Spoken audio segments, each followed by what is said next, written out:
All right, so we're discussing making arguments. There are some thinking errors that can happen with those. When we're making arguments, we want to use true statements with high quality evidence to reach those good conclusions that we've talked about. One way to violate this is to argue from ignorance or possibility. Arguing from ignorance, possibility is a thinking error, which someone might conclude something is true because it may possibly be true or because it is not known to be false. So here's an example. I know that was kind of wordy. Scientists have not been able to prove that ESP does not exist. Therefore, it probably does exist. This is not good, logical, critical thinking. Just because you can't prove that something doesn't exist doesn't mean that it does exist.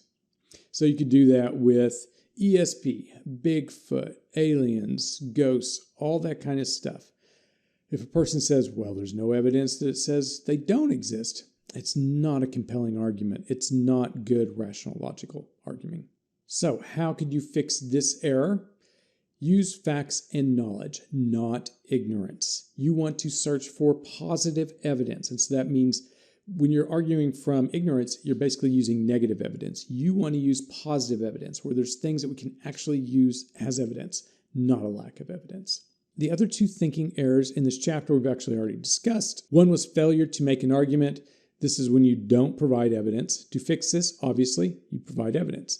If someone tries this on you, they're doing an argument and they're not actually providing evidence, you have to stop as a critical thinker. You have to stop, pull yourself back and say, wait a second. Why do you think that?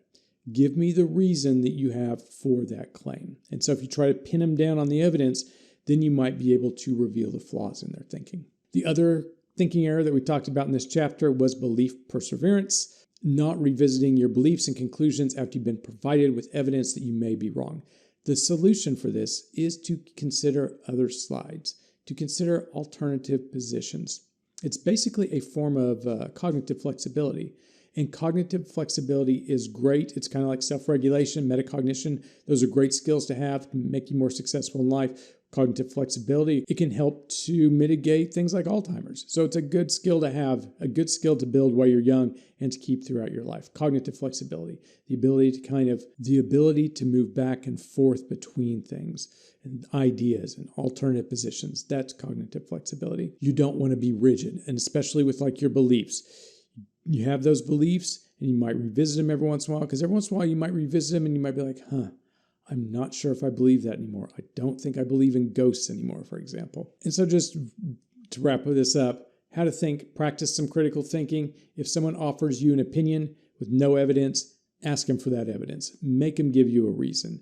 Another thing, a critical thinker does not argue from ignorance or possibility. Go find positive evidence for your arguments. All right, that is the end of chapter 1. We'll get into some interesting stuff in chapter 2. Thank you very much for listening to this.